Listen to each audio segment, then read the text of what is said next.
You don't need to add a $10,000 per month ad budget just to get some more profitable PPC sales. Yet most sellers will waste half their budget without realizing it. I've managed over $35 million a year in Amazon revenue, and today I'll show you exactly how to add a low budget PPC strategy to your current campaigns that actually works. Most new to mid-level Amazon sellers think that low bids always mean few results. Now that's not necessarily the case. It just means that you have to be smarter with every single dollar that you spend. In this video, I'll break down a lean profit first strategy, the same one that we use at my company Shark Advertising, to add profitable sales to any account that we manage. Right, so our session today is about hanging fruit campaigns. Now these are really low bid, really high impression, really low ACOS campaigns that, as you can tell by the name, catch the hanging fruit in Amazon advertising auctions. How exactly do they work? Before we head to that, I want to show you guys that this strategy is worth it.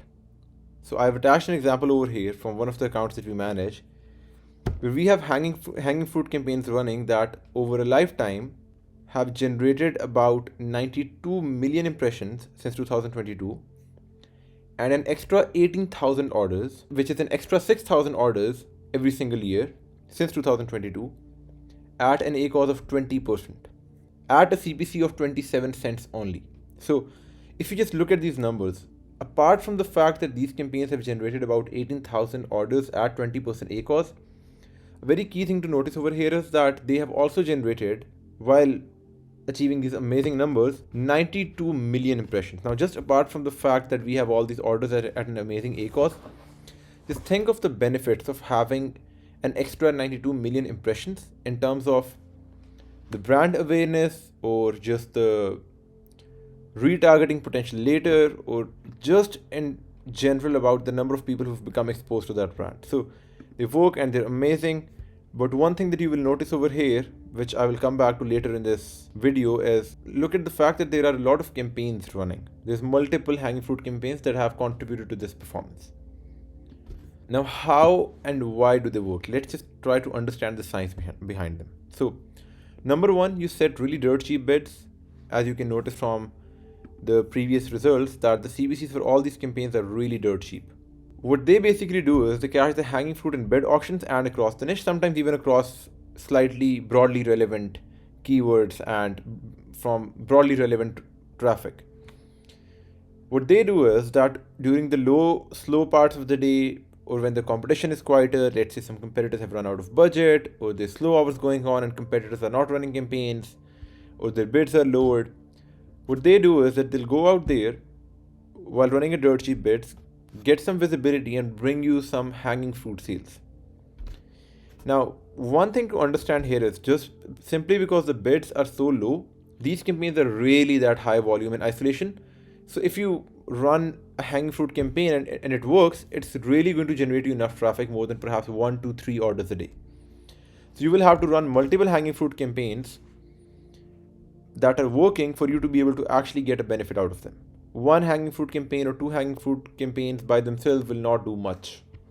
So simply because 1 or 2 campaigns do not do much, and you need a lot of hanging fruit campaigns to be able to generate the sort of velocity, the sort of profitable sales velocity that is actually going to have an impact on the account, you need to run a lot more campaigns.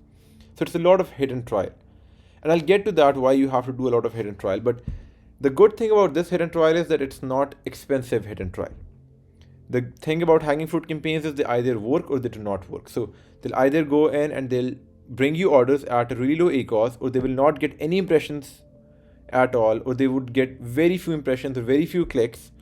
That won't be enough to get you sales, or a very small portion of them will get you sales, but they will be at an ACOS higher than your break-even margin. So you have to run multiple campaigns to run across campaigns that did not spend anything, that spent very little to even bring you any sales, or just brought you some sales but did not really have a good ACOS.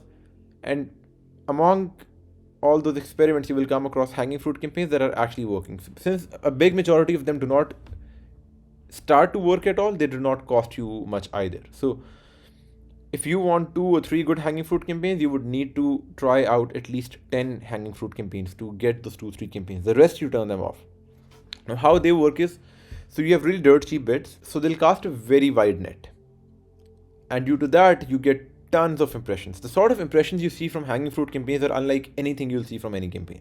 So it's tons of impressions and tons of clicks, again the wide net, tons of clicks at a very low CPC. So if you go back to that example that I showed you earlier, you will see that all these campaigns have generated a lot of impressions, millions of impressions, and a lot of clicks.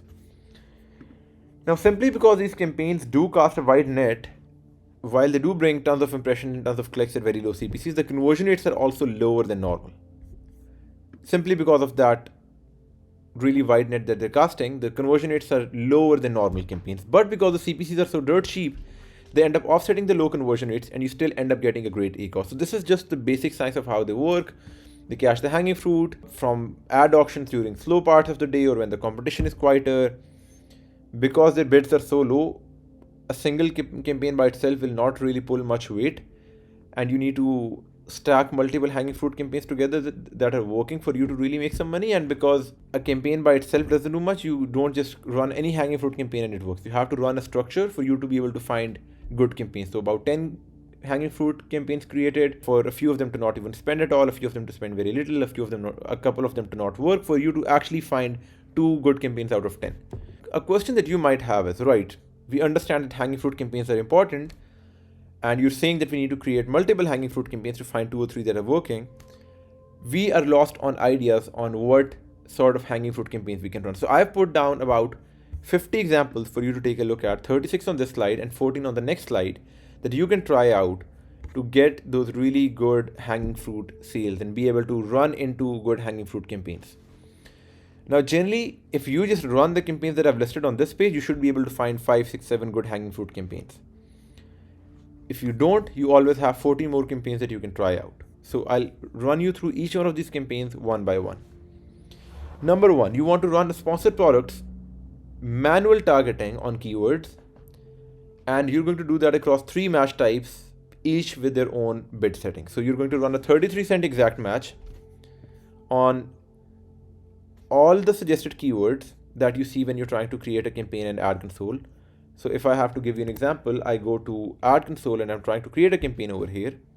You'll see that there's tons of suggested keywords over here when I hit phrase and broad. So I'm going to set the custom bid at 33 cents and I'm going to add all of these keywords at 33 cents. And certainly I have tons of keywords. Now I know you might think, oh, that is keyword stuffing. We're putting too many keywords in one campaign. But then again, the normal rules do not apply to hanging fruit campaigns. They're a very different nature of campaigns. They have a very different way of working.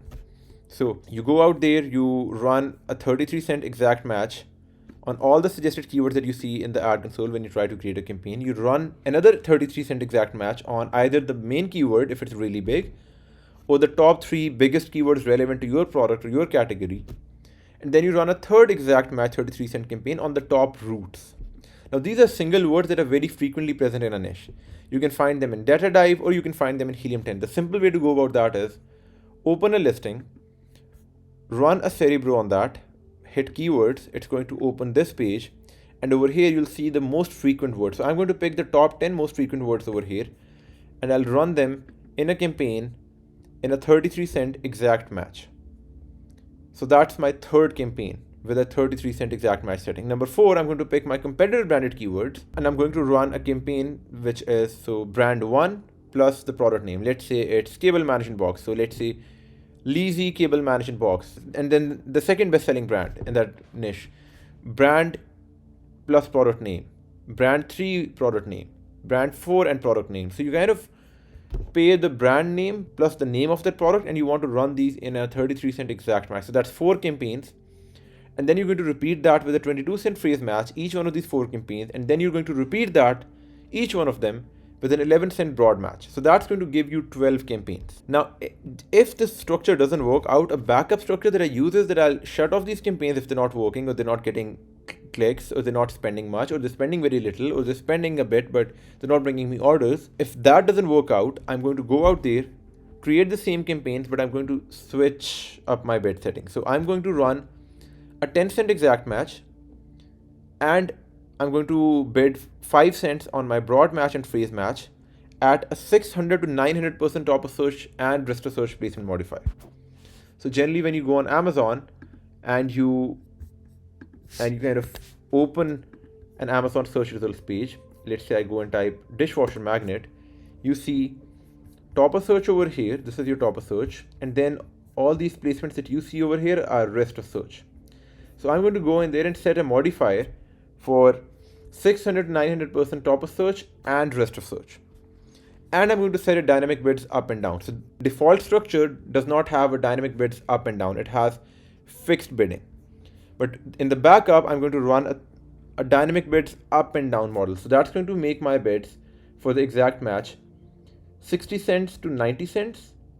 And then because it can go up 100% or it can get lowered to half, I'm going to have 30 cents, which is the half of 60 cents, to $1.80, which is the double of 90 cents. So I'm going to have a bid range between 30 cents to $1.80. And that generally ends up casting a really wide net that often ends up getting you sales at a really good ACOS.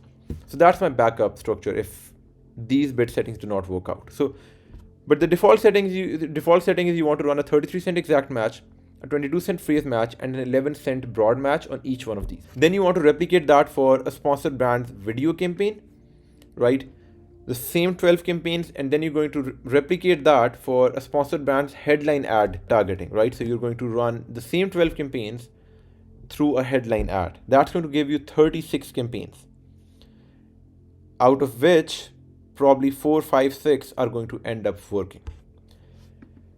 If you want to test out more campaigns, there's 40 more hanging fruit campaigns that you can run. So the fourth type is that you go out there, you run two sort of auto campaigns, both at 3 bid settings each. So you're going to run a close match and a substitute match placed together in one auto campaign and run that at 33 cents. Then you make the same campaign at 66 cents, and then you make the same campaign at 99 cents. Then you create an auto campaign with loose and complements put together at 22 cents. And then you create the same campaign at 44 cents, and then you create the same campaign at 66 cents. What you're basically doing here, it's also called a waterfall campaign structure. So you're basically waterfalling your bids across 3 ranges. Now, auto campaigns generally cast a very wide net. So if you create these 6 campaigns, you're probably going to get 1 or 2 that end up working really good. The fifth type that you're going to run is you're going to run an ASIN targeting campaign, sponsored products. You're going to start with a 44 cent exact ASIN targeting campaign on all the suggested ASINs that you see in the ad console. Second, you're going to run a 44 cent exact ASIN targeting campaign, or the normal ASIN targeting, on your top 10 high selling ASINs or competitors in your category. Then third, you're going to run an expanded ASIN targeting, which is this box that you can tick when you're creating an ASIN targeting campaign, which is effectively the broad match for ASIN targeting. So you're also going to run a 22 cent expanded ASIN targeting campaign. Now, one thing that you will notice is that the broader the campaigns that we're creating, I try to lower my bids for that. So if you go back, you'll see that because broad match has a much wider net than exact match, I set my bids even lower to offset any likelihood of a lower conversion rate. So if I have a lower conversion rate, I also want to make sure that I'm paying less per click so I can still have a good ACOS. Same goes for the ASIN targeting campaigns. So I'm setting up 44 cents for my normal ASIN targeting, but my expanded ASIN targeting, I'm setting 22 cents. So that's 4 more campaigns. Then I'm going to run a sponsored products category targeting campaign at 22 cents, 44 cents, 66 cents. Again, a waterfall structure, 3 campaigns. And then I'm going to run a sponsored products keyword targeting campaign, which will be a 22 cent broad on data dive's outlier keywords. Now, generally, you can get these outlier keywords by running a data dive on any category and then heading over to the outlier keywords worksheet. And here you can find those outlier keywords. Now, if you have more than 10 outlier keywords, you can just pick the top 10, right? So that's going to give you another really solid hanging fruit campaign. Now, going back to one of the hanging fruit campaigns that we discussed over here, which was this hanging fruit campaign with top roots and single words. Now, it might seem a bit crazy for us to go out there and target the top 10 most frequent words, which are single words, but trust me, it works. The example that I showed to you guys earlier of this account, it had all these campaigns running and quite a few of them worked out, and we tried this across multiple accounts. 50% of the times it ends up working. 50% of the accounts it will not work in and you can just give up on it, but it's definitely worth trying given how low cost this experiment is, and it's not an expensive experiment to run. So that kind of gives you about 50 campaigns per product. Now this number can go even higher for an account if you have multiple products that are doing well or can do well. And that is also my preference as well. So when I'm setting up hanging fruit structures, and if I have multiple SKUs in the account, multiple products in the account that I can run a hanging fruit campaign for, I always tend to prefer products that are already doing well or have some solid proof of performance, simply because they, in my opinion, have a much higher chance of, or from my experience, have a much higher chance of running well when you run hanging fruit campaigns on them. So they have a much higher likelihood of really making it work. However, I will say that if you have any products that are not moving at all and you want to move them and they're really low potential, or let's say they have a bad review rating, hanging fruit campaigns can really save them as well and really get them moving a bit. So we have 50 campaigns here for one product. Now some of these you can only run separate for each product. So even if you had 3 products that you could run those hanging fruit campaigns for, you would have to run each of these separate for those 3 products, unless they're in the same category, right? So if I have a cable management box and I have a dishwasher magnet and I have another product, I would have to run each one of these sponsored product manual keyword targeting campaigns, the suggested keywords and the top routes and the top 3 category keywords, and running a broad match on them and running an exact. If I have different products, I will have to do it separately for each one of them, unless they're in the same category. So if I have 2 different types of cable management boxes, I can always throw them in one campaign because they share the same keywords. But generally, if you have different products that have different keywords, you will have to run them separately. So if you have 3 products, you will have thrice the volume of campaigns that you can run, and thrice the likelihood that you will end up finding good hanging fruit campaigns that are working out of that entire structure tested. And testing that entire structure, I will repeat again, does not cost a lot, because if they don't work, they generally don't even get much impressions. The rest can be simultaneously run for multiple products. So if you want to run an auto-targeting campaign, you can just throw 5-6 products that you have in your catalog into one auto-targeting campaign, and you can just run that campaign and it's still going to be fine. Or if you have a category targeting campaign and you have 2 or 3 items in the same category, you can still throw them in the same campaign and run that category targeting campaign without really worrying about it. Now the next question is, what to do with so many campaigns and why so many campaigns? I will emphasize this again. When you run hanging fruit campaigns, most won't even get much clicks. And then some will get a few clicks barely, but they won't bring much sales because they're just not getting a lot of clicks. They're barely getting enough clicks. And then some will bring an order a day. And if you're lucky, perhaps 2 or 3 orders a day. And as these campaigns mature and they stay running and they stay active, after a couple of months, they do start bringing more orders as well, these same hanging fruit campaigns. But they're generally slow starters. You'd be in a very rare scenario if you end up running a hanging fruit campaign and it's certainly getting more than 3 orders a day from day 1 or in the first month. So you have to give them a couple of months. They will get you 1 to 3 orders a day. And by the end of the second month, they start really picking up their sales velocity and can often double their daily order velocity.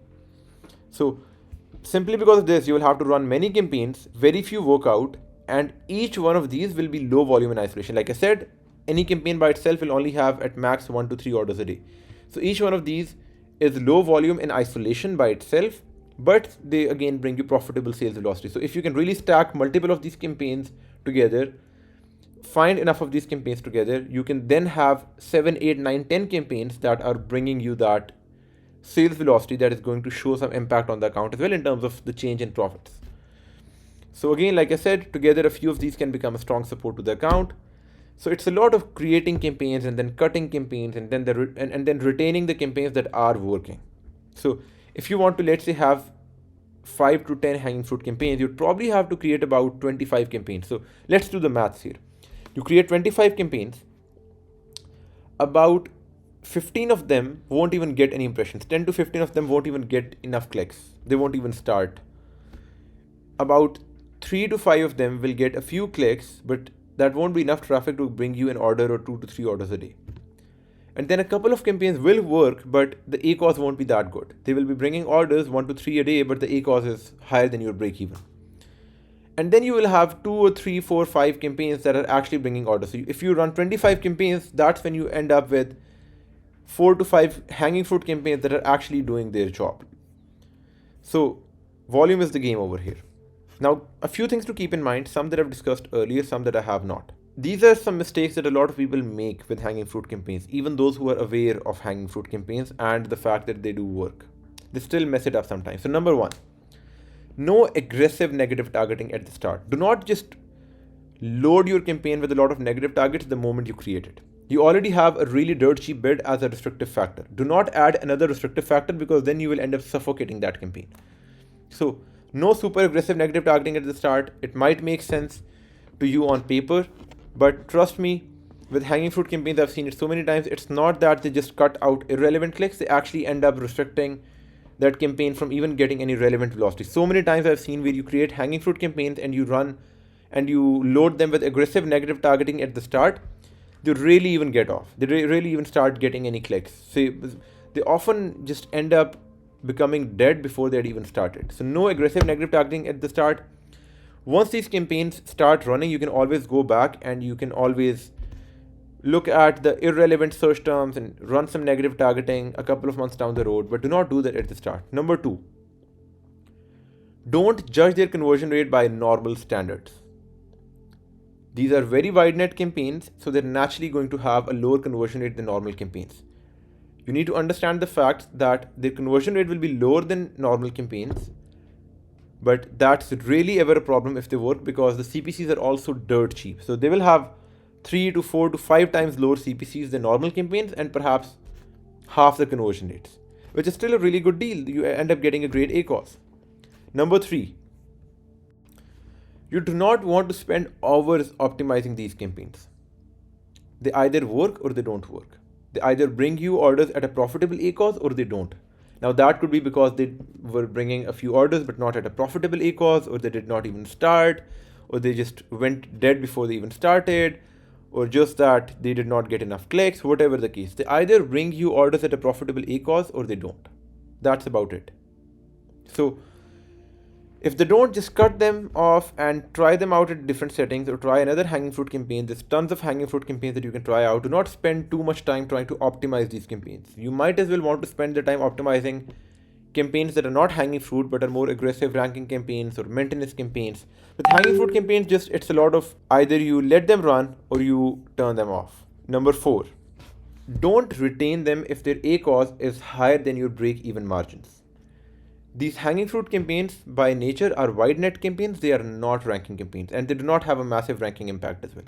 So if they do not have a great ACOS, it's often not worth it to let them stay on, simply because they don't move the ranks as much, and now they don't even make you profit on the orders that they're bringing, so there's no use keeping them. If they have an ACOS higher than break even, turn them off. Number 5, and this is perhaps the most common mistake, do not just create less than 10 hanging fruit campaigns and then expect results. Like I said, with these, it's a volume game. If you really want to have at least 5 hanging fruit campaigns that are delivering profitable orders daily, you will have to create at least 20 to 25 hanging fruit campaigns to be able to get those 5-6 good campaigns. So do not create less than 10 campaigns and then expect results. Number 6, keep a close eye for each of the next few days after creation. Simply because hanging fruit campaigns are a volume game, you will set up 25 campaigns and there's a good chance that about 20 out of them won't work. So you want to make sure that you have a really active eye on the account and specifically on these campaigns right after you create them over the next few days, because you don't want to let them run longer than they should. The moment you see that this hanging fruit campaign is turning out to be a failure, it's not working, just start turning them off and try something else. So it has to be a constant process. Otherwise, if you ignore them for too long, just that little spend from different campaigns can pile up and could hurt your tacos by a percentage or by a couple of percentages. Number 7, having multiple products allows you to test this at much better scale. Like I said earlier, if you have multiple products, that means that you can run these campaigns on entirely new sets of targets that exist for those other products, which means you can now run a lot more hanging fruit campaigns, and that really increases your chances of being able to find good hanging fruit campaigns as well. So these are a few things to keep in mind regarding them. Now some more pros.